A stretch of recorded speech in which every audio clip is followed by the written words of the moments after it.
더불어민주당 대표와 최고위원 경선에서 고액의 후보 기탁금이 논란을 부르고 있다. 1년 전에도 지도부 선거를 했던 민주당이 이번에 갑자기 기탁금을 대폭 인상하면서 분란을 자초했다. 오는 8월 17일 전당대회를 치르는 민주당은 17일 후보 등록을 마감했다. 대표 후보는 5명, 최고위원 후보는 14명이 등록했다. 앞서 14일 중앙당선관위는 후보 등록 안내를 통해 예비경선 기탁금은 당대표 및 최고위원 후보당 2천만 원으로 하되 만 39세 이하 원외 청년 후보자는 50% 감면한다고 고지했다.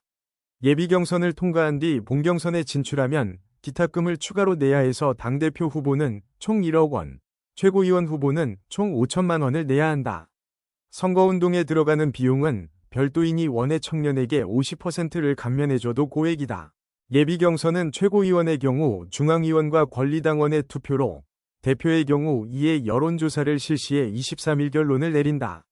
큰 비용이 들 절차가 없다. 보통 기탁금이 선거에 투입되는 비용에 더해 당에 대한 재정적 기여를 요구한다는 점을 감안해도 지나치게 높다는 평가가 많다. 또한 1년 만에 기탁금이 대폭 인상된 점도 문제로 지적된다. 지난 전당대회에서 당대표 후보는 1,500만 원, 최고위원은 500만 원을 냈다. 이는 당내 선거 공영화 흐름에 따른 것이었다. 그러나 중앙당선관위는 기탁금 인상에 어떤 설명도 내놓지 않았다. 원외 청년 후보는 물론 당대표 후보와 국회의원들이 잇따라 기탁금 인상에 문제 제기를 했다.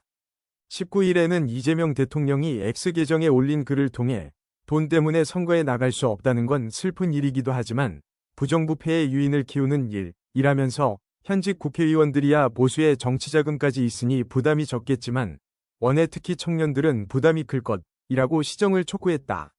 당 안팎의 비판이 이어지자 중앙당선관위가 재논의에 착수할 것이라는 보도가 나왔다. 기성 정치권과 신진 세력 간에 돈으로 진입 문턱을 세우는 것은 민주당 안에서만 문제가 아니다.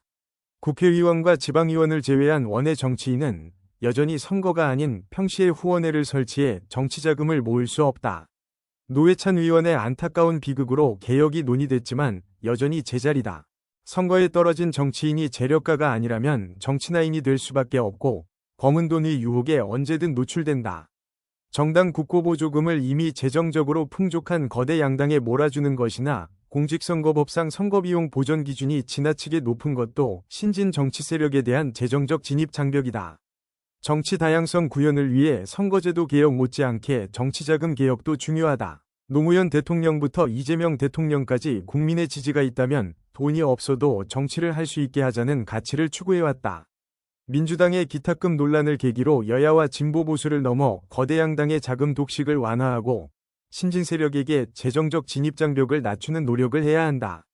민주당이 개혁정당으로서 앞장서기를 기대한다.